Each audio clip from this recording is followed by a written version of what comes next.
Twisting, turning. That's a penalty, is it? No, he's still going. Oh, how about that? How about that? Two friends, two minds, and one love for Arsenal Football Club. You are now listening to the Caught in Two Minds podcast. Meanwhile, Shelly weaves his way through. What a start this has been.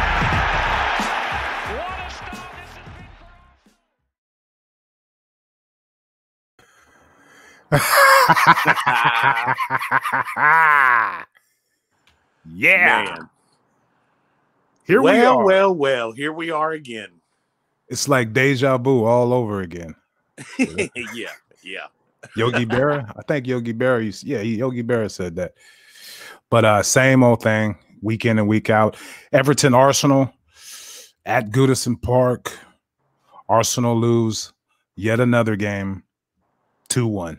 So right now, I'm just kind of shaking my head and trying to follow you because, I think you're good. Say something. Yo. Okay. All right. I got you now. We're hanging in there? Yep, I'm good. All right, cool.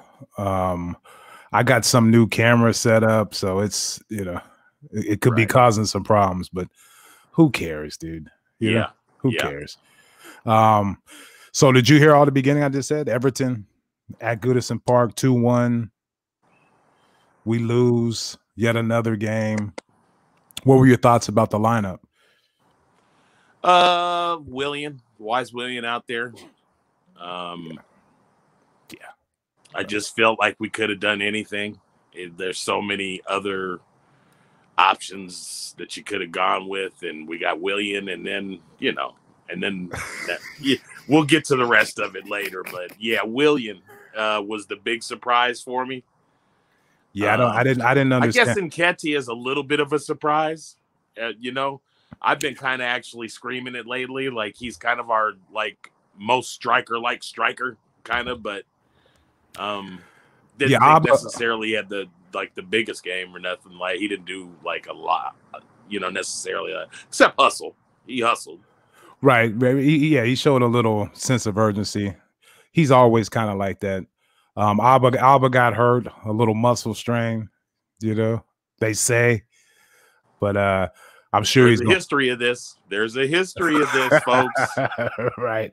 The little mysterious, we're not sure. Oh, it happened. Yeah. Sometime between last night when he practiced and getting on the bus and something happened. Yeah.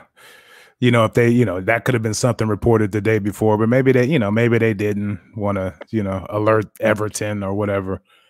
But yeah, all in all, I thought Willian, based on the lineup and the bench, who else could we have played? No Reese. Smith Rowe, we got Mr.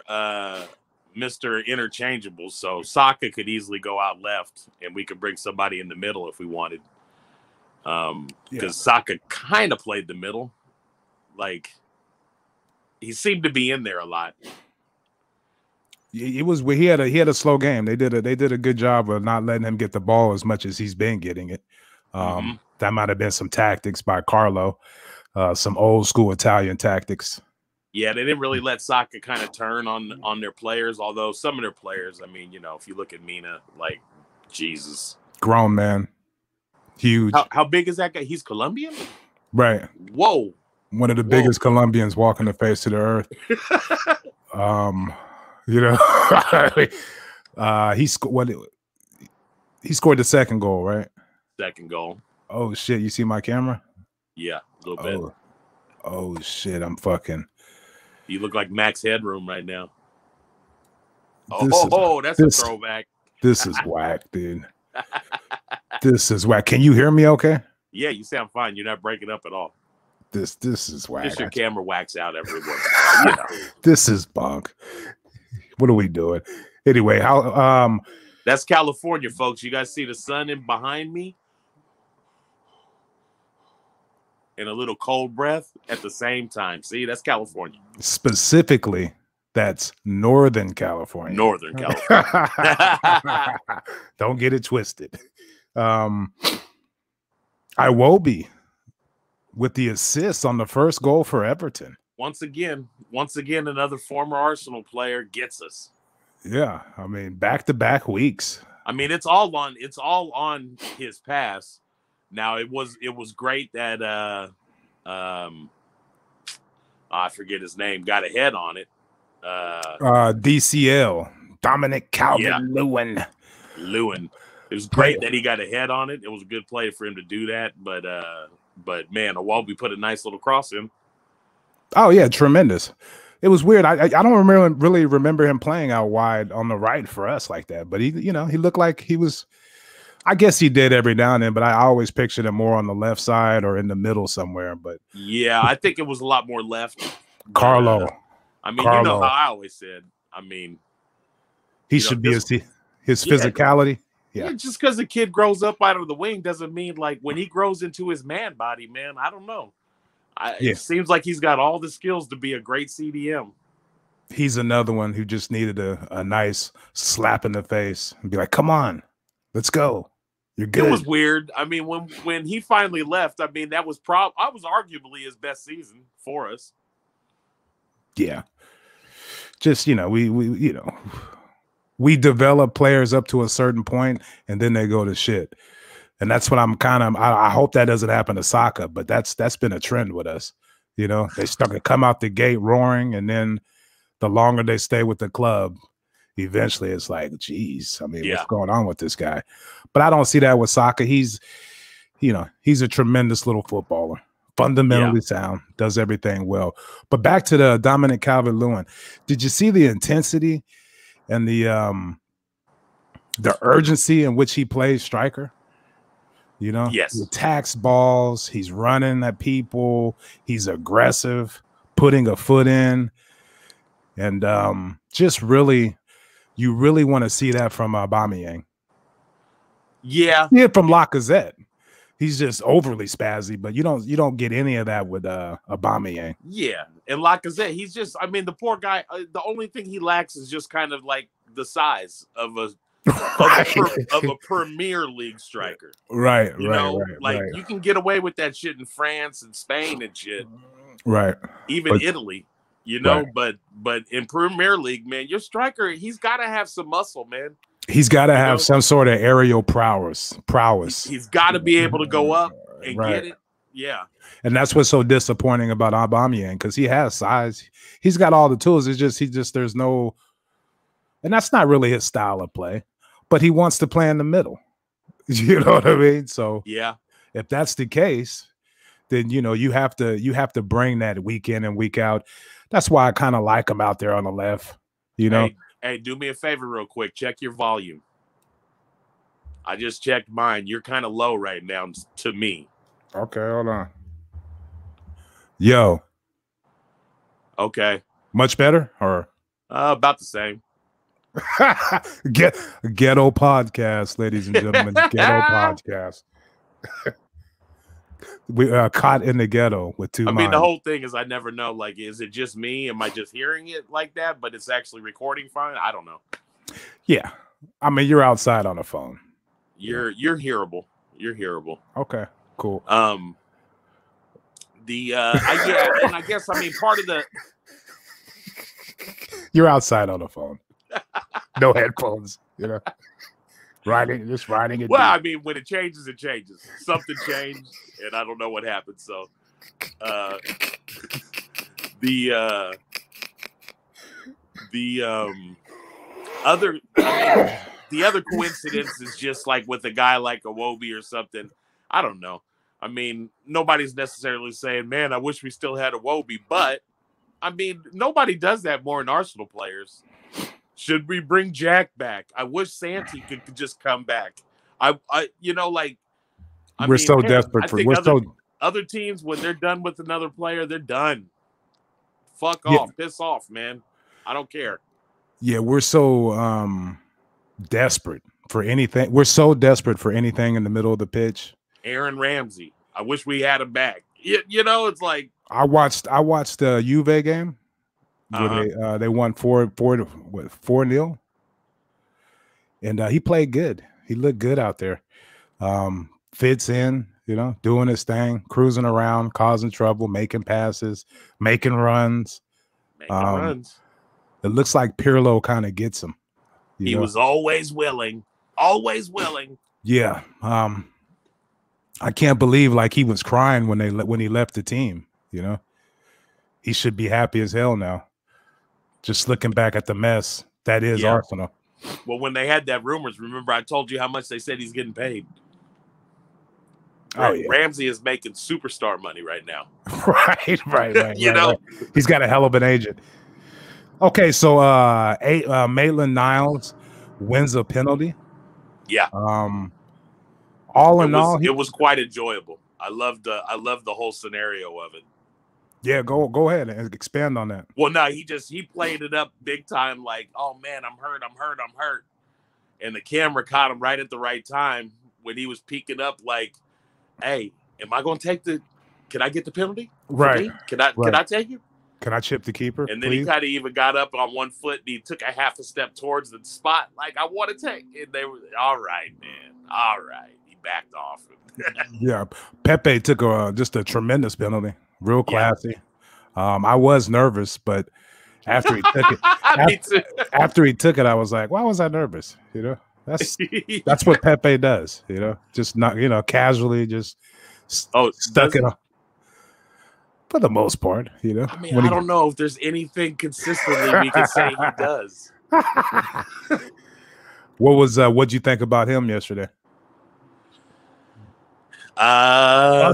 Take the penalty out of it. That's whatever. He took a penalty. I just get so tired of him, man. He's a mess. I don't see like any effort to try different things. So it's just the same old thing every time. Like, stand on the sideline, receive a ball, and try to tippy-toe it past somebody to see if you could do something. But I don't know. He rarely tippy-toes it past anybody. And he often gives the ball back up in possession. And, I mean, sometimes he keeps it and then he passes it off to, like, somebody 15 yards behind him. But, I mean, he could swing one in every once in a while. I get it. It looks beautiful when he does, and sometimes they come close, but let's be honest. What's the eye test? What's the eye test here? Right. He's not producing. He don't produce shit. Right. He's the funny thing about it is he has a little more free reign in Europe on Thursday nights. Like he kind of ends up all over the place, getting involved, slipping little passes, but on the weekends or in the Premier League, it's just like he's just out there wasting away, dude, doing nothing. Like he doesn't even get by his guy anymore. I think back to the FA Cup game. Like he was probably our best player in the FA Cup final. Like, I was really excited about him coming into this year, but he just doesn't offer anything on a consistent basis. Whereas you look at the other side, Tierney and Saka, they have some chemistry. They got some 1-2s. There's a threat over there, but on that right side, up and down, there's no threat. I just feel like the level of soccer player that has to be playing in the Premier League, like, I mean, there is some chemistry between Tierney and Saka, but like, I mean, it's not even rocket science. It's just two guys that are willing to kind of run and move around. Because they can do that, there's a level of understanding like how to play this game that, hey man, if I slide in and you pass it to me, run, overlap me, and I'm going to try to, but if I don't, I'm faking it. Now make a run this, like it's just basic soccer. Basic fundamental, play between two youngsters who get it. The thing that they do, Tierney and Saka, they're direct. Yes. Saka doesn't get the ball and try to do a little trick and cut back on his left. And by then he's swarmed with another defender, so he has to pass it backwards. No, he gets it. He's moving. Tierney's moving. There's a constant flow of attack. Like it's direct. They're going for it. Whereas when Pepe gets the ball, it just kind of stops, and you watch him for a little while. And then, like you said, he passes it back.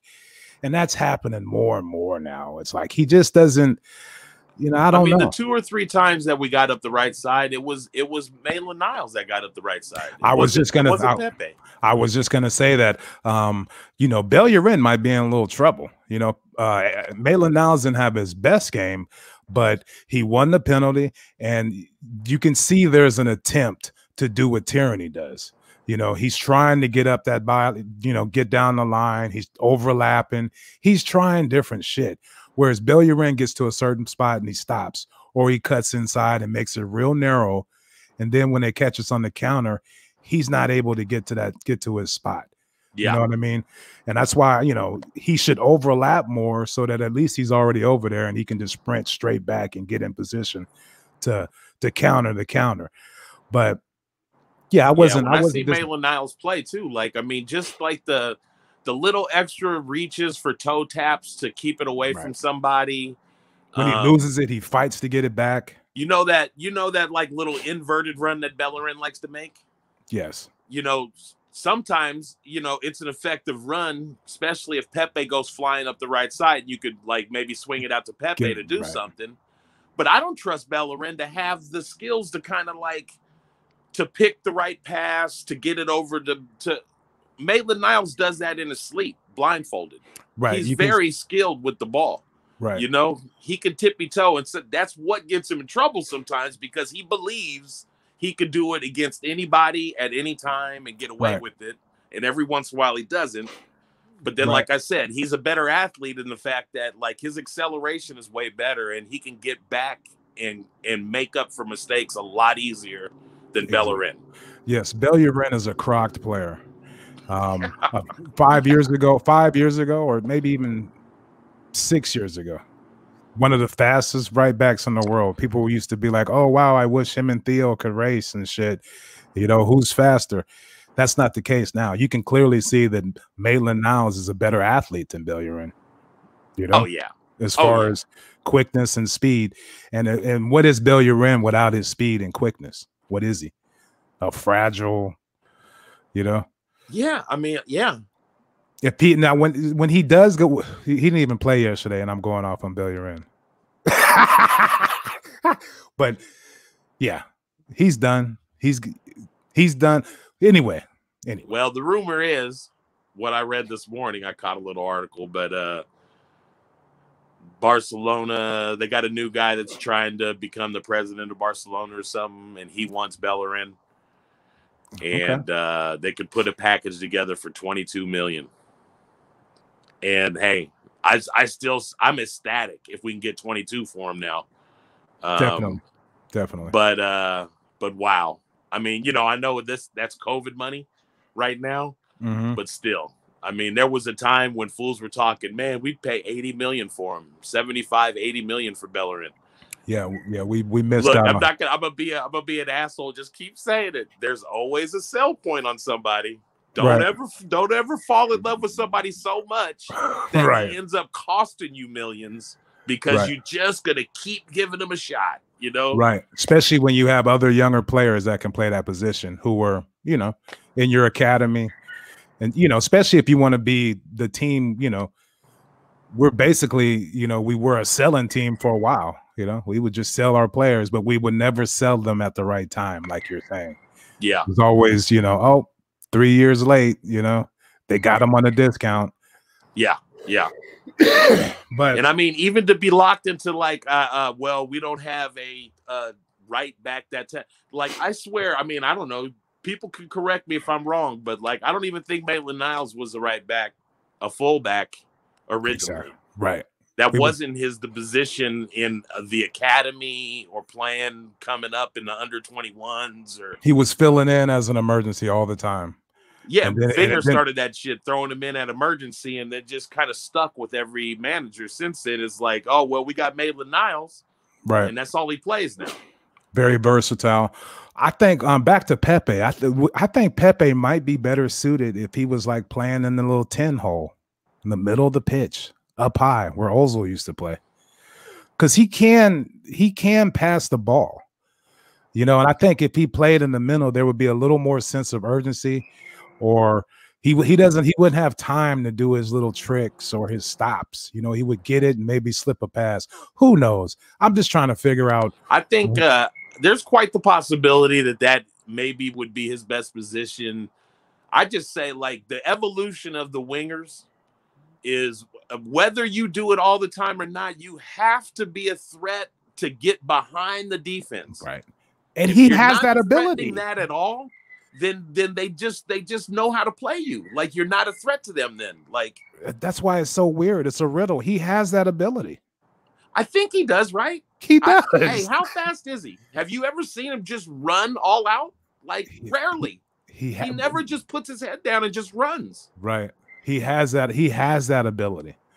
Like, he's you know what I mean? Like, he's got all the tricks, all the skill. He can do that, but I don't know. It's weird. It's weird. I don't know what type of football player he is. I don't. And I'm not saying that's wrong. I'm going to say that for like the next few times I watch him, I want to see if he has the ability to get by guys, or is his ability to create space from the guy that's there. So if you give him the ball, like, he can kind of sink out and into the corner and give himself some space and face you up and then try to dribble by you. But I don't know if he is just going to run by a right back or run behind a fucking defensive line. Yeah, I don't know if he has that in him. Right. It's weird. It's a weird thing to like, what did they? I mean, you know, he had that great year, and you know, and we bought it. You know, we were like, okay, we want that guy, and this is what we get.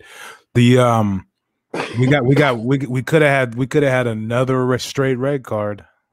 Ceballos stomped right on that guy's thigh, Mina. You know, and if Mina, I got a lot of respect for him. He didn't play that up at all, probably because he's a giant and it didn't hurt, you know. Yeah. But he kind of just looked at him and popped right up. But if he rolled around and, you know, made that, which is kind of a, you know, that's like, you know, sacrilege in South America. You know, you're supposed to play those up and try to get somebody sent off, you know, for real, you know what I mean? Like, and he didn't do that. And that was really, because he stomped right on his thigh. Yeah. You know, I mean, he stomped him good, man. Yeah, it was, but like I said, the guy's a giant and he just took it. So back to the discipline, back to the coaching, you know, nothing happened. So everybody's not even going to really think about it, but it could have been another red card for us. Yeah. If, you know, the ref wanted to go to the VAR and look at it again, come on. How does he not get sent off? I think this goes on towards like a little bit of what you've said in the past, where it's a sign of us not really being that, our players not being that good. Right. You know? Right. But I mean, especially when you see like Xhaka or like Ceballos. Like Ceballos, man, I mean, hey, man, I'm not hating on him. He does what he can for what he is and stuff like that. But like, I guess overall, he's not that fast. He's not that quick. He's pretty good with the handles, but he's not like. He's a poor man's Ramsey. Very poor. Like, yes, very poor. And he doesn't get forward like Ramsey. But so the reason why I say it's the talent thing is because it's a sign of a frustrated athlete that's been kind of like worked.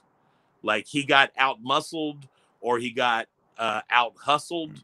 And so he lunges out and does something rash. Right. And like, you only see that kind of like from a guy like Adama Traore. He's like, oh, I'll get you. Oh, I'm gonna get you back. Don't trip, man. I got you. Right. You know? Right. You see stuff like that from like the Burnleys or the whoa, look at my here we go. Yeah. Can you hear me? Oh yeah, I hear you. You just I'm never using this camera again, dude. I want to apologize to everybody out there that watches this show. Here we go again. All 1,000. What who's that, Dogface? Yeah, that's my boy Dogface. He came up off I'm trying to get me a sponsorship, dog. Ocean Spray. Call me. He came up, fool. Truck. Call me, dog. He got a house, a truck. He just came up off all that shit. Yeah. You know what I mean? That's the world we live in now. I mean, it's cool. Great video. It's just, what defines how you make it, Right. And so everybody is so thirsty trying to replicate that on so many different levels. It's crazy. Like your boy. I keep sending you Boniface on Guwachi. Right. Yeah. Just like he never says exactly what he does. He's just going to teach you how to make commercials like him. Right. And look how bad his commercials are. Like that's what he's going to try to get you to do, okay? Right. Clearly a con man, but you didn't hear that. You didn't hear that from me. I don't even watch him or know who he is, but you send me his shit saying, "Look at this guy." He say I was talking about him because I have no idea what the name is. Right. He had a hell of a game yesterday. Who? The guy we're talking about. I'm sure he plays. I'm sure he plays football somewhere. Anyway, it's a little bit of foolishness. What else we got? Okay, so we played better when we go down a goal. Why can't we play like that more often? That's been a classic trait of this organization, this team for a long time, heading back to Wenger. But you almost, based on the watch and the pure entertainment of the game, you almost want us to go down a goal because it's so bad when it's 0-0 or it's so glaringly like slow. It's such a contrast, like when they try to hustle and then when they decide like we're not hustling or whatever. Mm-hmm. But like I can't tell you how many times I was like looking at like somebody like on one side of the pitch and he's looking for somebody to pass it to. Mm-hmm. Nobody's moving. Slow. Like everybody's kind of standing where they are, but they're not doing anything to try to get the ball or to try to fake somebody out or nothing. They're just kind of standing there like, hey, pass it to me. Pass it to me. We we made Everton look like, they were zipping the ball around. Like they were really like, man, let's go ahead and try to beat these fools right quick. Let's be aggressive. Let's keep the ball. Let's go at them. While, because we know how they're going to play. They're going to stand around and, try to keep it tight, quotation marks, and, pass the ball sideways and back. And every now and then try to lump one over the top to Saka. And that's about it until we go down a goal. And then it's a little more action, a little more urgency, a little more speed. And it's just a shame we can't play that more often throughout the game. It's. Yeah, matter of fact, you know what? I did come up with the term during the game yesterday. I was calling it, this is David Luiz ball. I almost feel like, I don't know. Oh, man. yeah. Like our pivot man. It might be a problem to have him on the pitch, man, because it's like, as soon as we start doing that side-to-side, back-to-back thing, like Luiz is just going to take the ball. He's going to get it and try to find Saka. And he's going to try to lump it to somebody. Right. Because he's tired of this shit, or whatever. And and he's also convinced that he can make any pass on the pitch, which he's not awful at. He's a pretty damn good, right. But still, that's the focal point of your offense. The whole offense just dies. Everything just dies on the pitch. Yeah. It's bad. It's bad. We have no penetration through the middle of the pitch with the ball on the ground. Like we can't. It's crazy though, right? 6 months ago during the summer, like they could penetrate then. What's going on? What is going on? I think that's you would think so, but go back and look at the amount of goals we've scored throughout this stretch. It's not a lot. I'm not talking about that. I'm just saying, like the way we finished last year and with FA Cups and beating Man City and beating Liverpool. 1-0. 1-0. Hey, but I'm just saying, like, what happened? What happened? But what I'm saying is we've been playing. It has to be the manager. We've been playing this way for a long time. No, I know. But we just been getting. We were just He just getting lucky. There a year. The first 6 months of his career, wow, he's a wonder boy. He's got these guys believing they have an identity. Right. They're playing a certain way. Nothing for 6 months now. What happened, folks? Somebody tell me what happened. The certain way was he has us playing a certain way. The certain way was keep it real tight and lump the ball over the Aubameyang on that left wing. He cuts in, takes a wonder shot goal. We win 1-0, or we get a penalty 1-0. This has been going on for a while, but we're not scoring goals now, and we're giving up more goals. So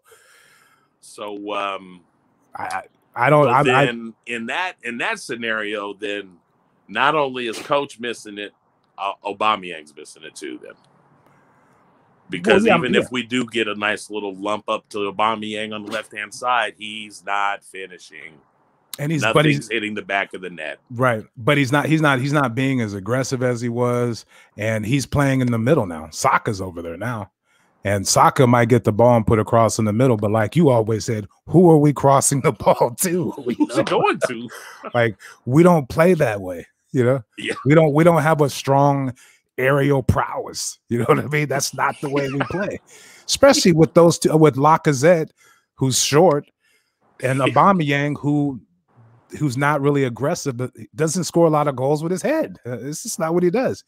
He gets it. Anyway, it's really weird. We kind of don't have anybody in the middle that's going to play with their head. Nobody.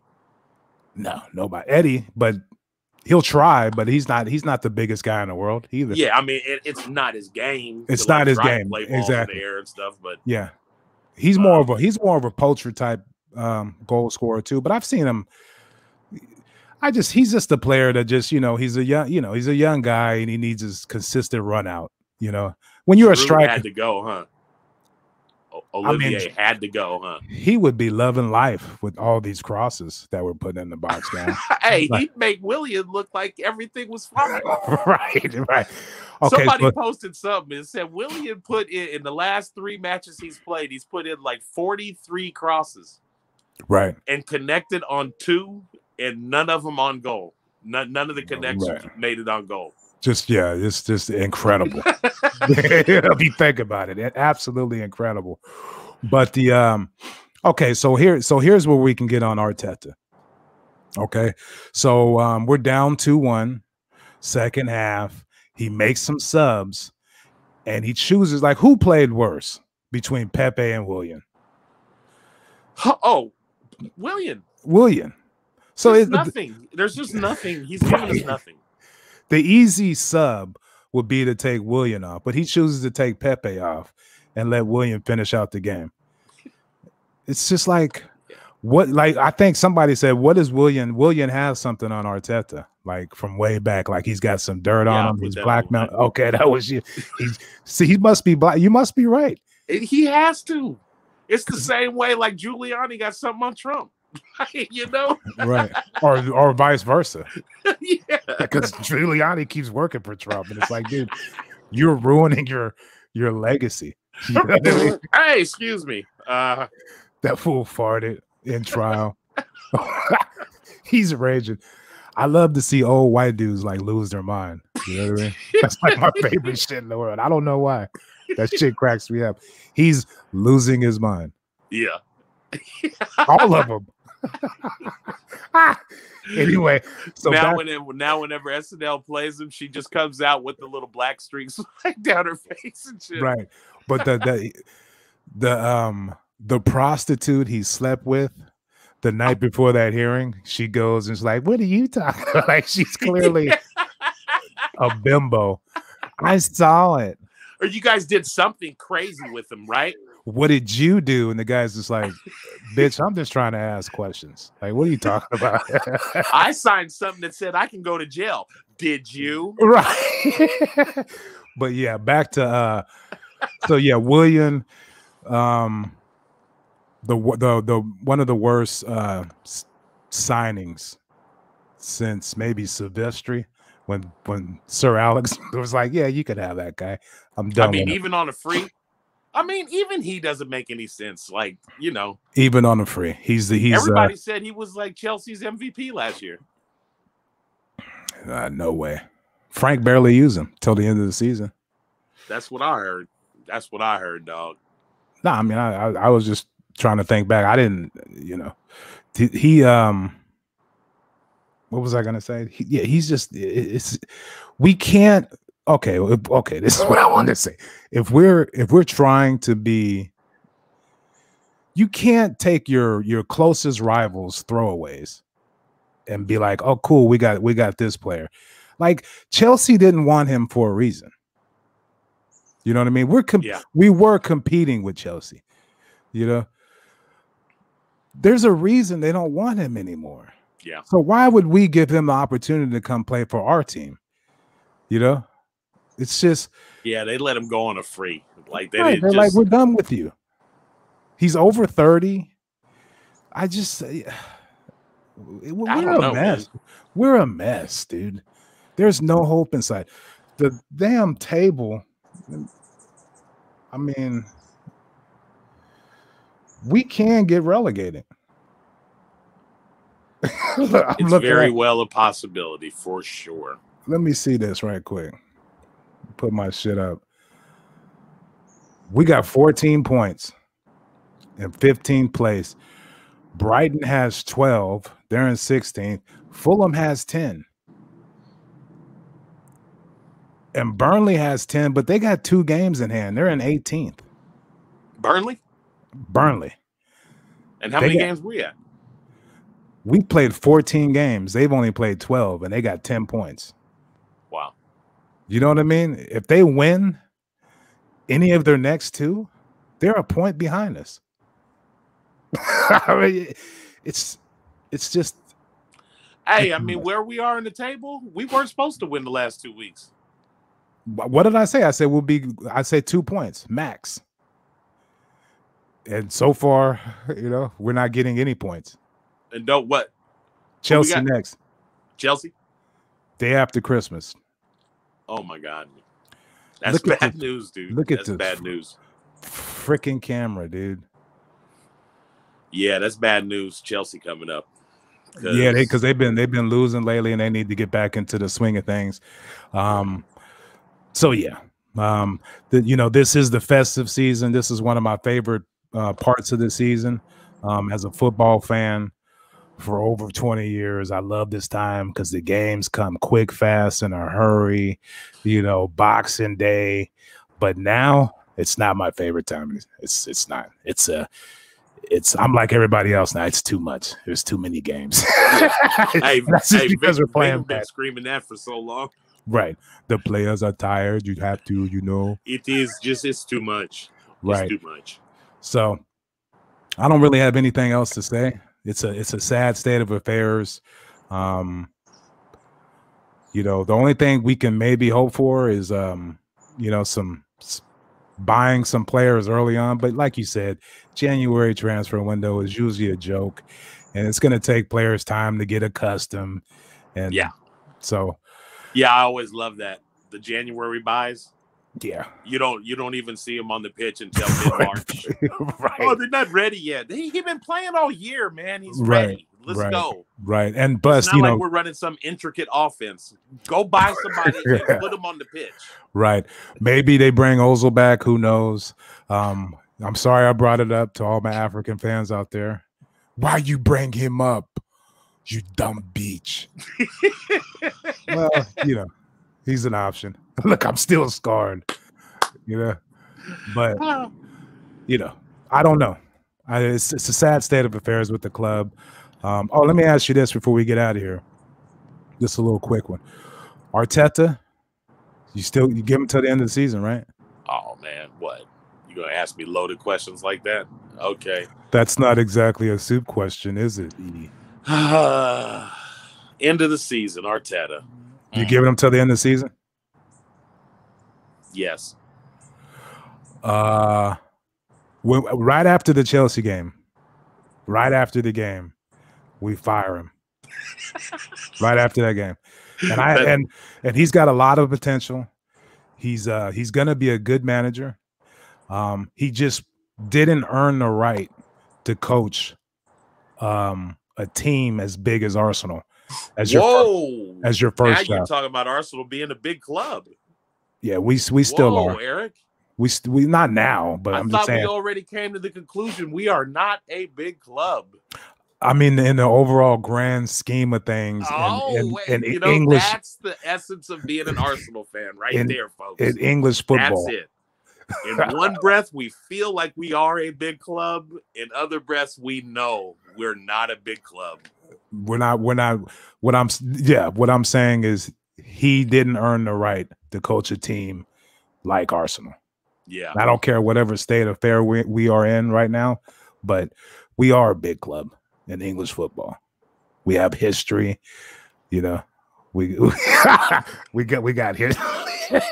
we got a strong history with some of the greatest players that ever played in the Premiership, and so I'm gonna hold on to that. But back to what I was saying, it's just too big for him. It's just too big for him. He shouldn't have. We shouldn't have went that route. We should have brought in an experienced manager to steady this ship until we find, one of these young up-and-coming managers who have proven themselves, like a lot of the coaches in Germany are doing, or wherever. The guy at Southampton, you give the job to somebody like Ralpha for 2 or 3 years, steady this ship, clean everything up, get the right players in, and then, you make a move for a manager who has proven himself at a club for a while, not some guy sitting on the bench next to Pep. And that's all I'll say with that. He's got to go. And I'm just gonna leave one more thought about that whole big club idea. Okay. The one difference between all the bigger clubs than Arsenal, every single one of them are willing to go in debt to get the players they need to back the manager that they just put into place. That'll never happen in Arsenal as long as Kroenke's running the show. You got to sell to buy. We got to balance these books every year. How much money did the stadium bring in? None of that is an issue in Man U, Barcelona, Chelsea, Real Madrid, Juve. I'm gonna keep naming all the big ones. Bayern Munich. All their clubs are ran in the red right now, but because they know if the day they sell that club, they're gonna make $7 billion. Then what do you care about the debt? It's going to be worth something when you sell it. So stop trying to balance the books and support your manager and spend some money. Definitely. Kroenke is he uses Arsenal as a way to just siphon money to his other pro teams. And what you've just basically said right there sums it up and further illustrates that we're in a lot of trouble. Yeah, I mean, and we should really cherish those years that we finish top 4 and make something happen, because we're going against clubs that are playing kind of a different game than us. Right. If we can get back to Champions League, that's going to be a real triumph. Yeah. We blew it. We blew it on the hire. We didn't get it right. And like I said, he's going to be a good manager. Just this wasn't the time. He should be coaching West Brom right now. And going through it's almost like he is. He should be up in Newcastle. Right. He should just be, learning his craft and getting used to running a club. You get dropped down to Arsenal. Yeah. With all kind of, like you said, dysfunction from top to bottom. It's going to be tough for any manager. So with that said, Rafa the Gaffer, come in, clean it up, or just keep us, Yeah. We waited too long on Big Sam, so. Right. Definitely. So with that, we're going to end it. Please go to our YouTube channel, Caught in Two Minds, and subscribe, rate, and review. Appreciate all the love. And we have a link tree on our Twitter at CITM Podcast. Click it. And however you listen to your podcast, whatever, dude, we know what to do. Give us a thumbs up, like our shit. Look for the link tree in our bios. Peace. Twisting, turning. That's a penalty, is it? No, he's still going. Oh, how about that? How about that? Thank you for tuning in to Caught in Two Minds. Please head on over to iTunes to subscribe, rate, and review. All feedback is much appreciated. And be sure to follow us on Twitter at CITM Podcasts, at Guna Rush, and at eMarshall Comedy. The music of this podcast is brought to you by Statics. If you like what you hear, please head on over to staticsmusic.com and be sure to follow them on Twitter and Instagram at Statics Music. That's STATX Music. Peace.